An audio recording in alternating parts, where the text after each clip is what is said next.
Hello everyone, this is Anita. This is a companion to the video I did on the abyss. It's more of a theological response to that video and hopefully a way of giving an insight into how one's belief in God, how one's relationship with God can be a help in dealing with the very dark times that this journey can lead one to. There's a content warning on the video on the abyss,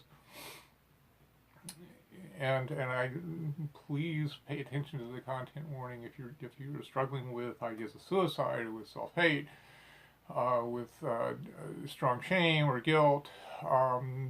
That's not a video you need to watch. I would ask that you watch this one though, in hopes that this is something that will give you some hope, maybe a way of dealing with all the other feelings.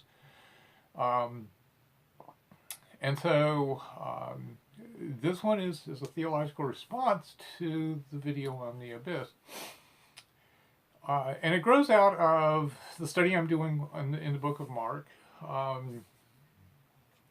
I've been sort of turning over in my mind, doing a video on the 13th chapter of Mark, which is a very dark chapter in its own right, and I'll talk a little bit about that. I should have brought a Bible in here and should have read it, so I'm just going to quote things sort of off the top of my head, and hopefully it'll be close enough that you'll understand. But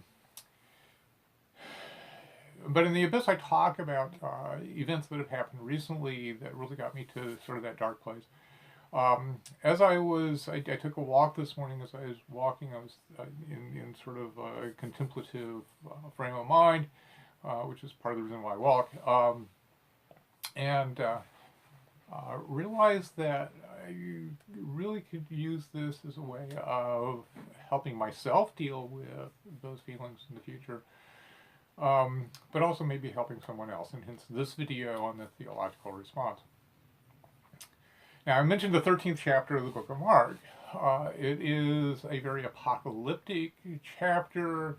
It is an answer to the question that the disciples have about when will these things happen, referring to the destruction of the temple. And it's basically when will the day of the Lord come is the answer. And if you think about it as a one-time thing, it becomes this really kind of weird thing. But if you think about it as metaphorical of something that happens on a regular basis in our lives, then it becomes very helpful in a situation such as this. And it really comes down to there will be times when everything you count on gets swept away. That terrible things will happen. That everything you thought was fixed is changed, and that everything that you thought you knew is gone. And it's done in terms of talking about the stars falling from the skies, about darkness in the day, and the moon not shining at night. There is a sense of the world dissolving into chaos, there not being any source of hope anywhere. And the message, and this is Jesus' sort of farewell to his disciples. So this is done just before Jesus' arrest and crucifixion. And so the message to the disciples is, in these catastrophic times when something like this happens, then God is going to do something new. There's this sense of God is creating a way out of no way. And so all of a sudden you find yourself in a place where there seems to be no hope, no way to go forward, and that at that point in time you are, as a disciple, called into trusting that God is going to do something new here, that God is going to create something new. And a great example of this, actually it came not from this chapter, There was a young minister who had been an intern at our church by the name of Shanae Scott, and she came back to our church a few Sundays ago and was a guest preacher for us. And she was talking about her sense of call, and especially her sense of call after first being ordained, and where was she going to go and what was she going to do. And in part of that, she used the example of Moses standing on the edge of the Red Sea with the staff in his hand, seeing Pharaoh's army in the distance coming to destroy his people, and going to God, and God saying, look, go put your staff in the water and see what happens. And that Moses is going to be sitting there going, wait a second, there's an army coming, they're going to kill us, and you want me just to go put my staff in the water? And that sense of, this is a helpless situation, we don't have any way of getting out of this, and you're asking me to go put my staff in the water? And so you're asking me to trust in what's going to happen? And so her point was, Moses took the risk and put his staff in the water. Of course, the Red Sea parts, or the Reed Sea parts, and they walk across, and then it comes back together again, and Pharaoh's armies are drowned, according to the story. The importance of this doesn't really depend on whether that's a true event or not. It is, even if it's taken as a metaphor, there is this sense of trusting God is going to find a way forward. And it may not be what you expect the way forward to be. Certainly I don't think Moses expected to put his staff in the water and have everything sort of happen like that.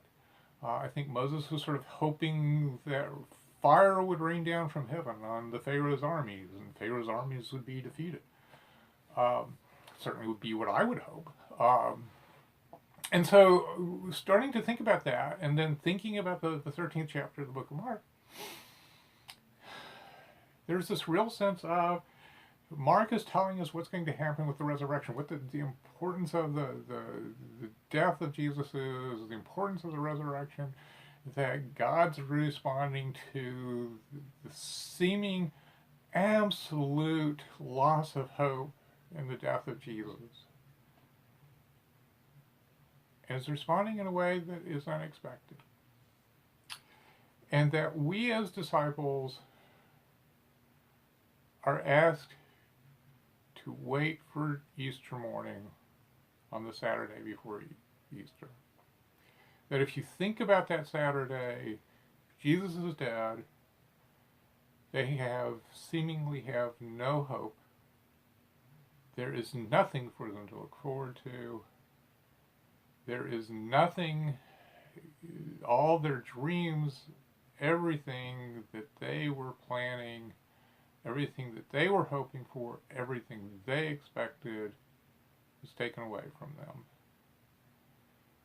And for a transgender person, this resonates in a great way, because there are times when in this journey things are going to happen, policies are going to change, culture is going to change, support may evaporate,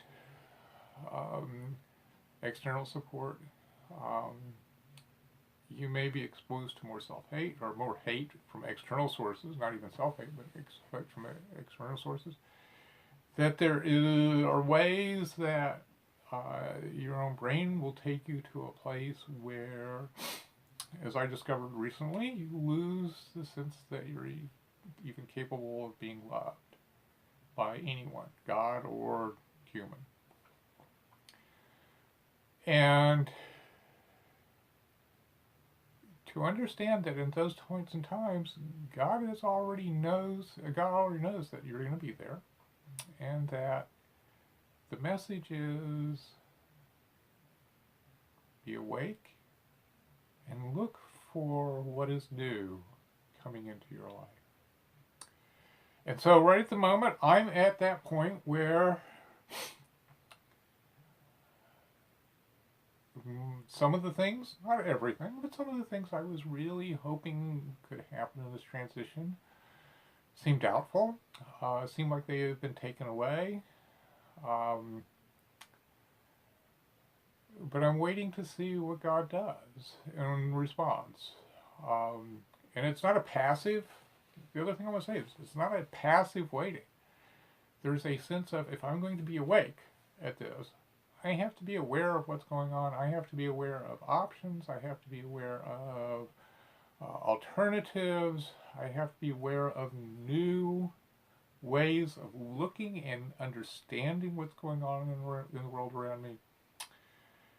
And being open to whatever door opens that actually will take me to a new reality where maybe the surgery doesn't become as important as it is right at the moment. Or to a new opportunity for surgery that seems to be shot at the moment. So I'm going to end there because that's really what I wanted to say in this video.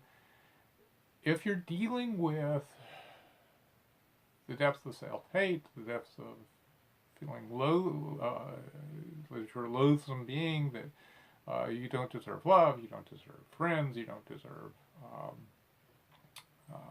you don't deserve life. I'm asking you to hold on to a faith that God knows you're there. God is working on something that's new for you, and you can survive this dark period. But work at being open to new things, to new ways, to new opportunities, so that when the new thing comes, you can recognize it and embrace it. So thank you very much for watching. I hope this is useful to some of you. And we will see you, I'm not quite sure when, because I'm sort of starting to do these things whenever I really get inspired to do them. But again, thank you very much for watching. Good night.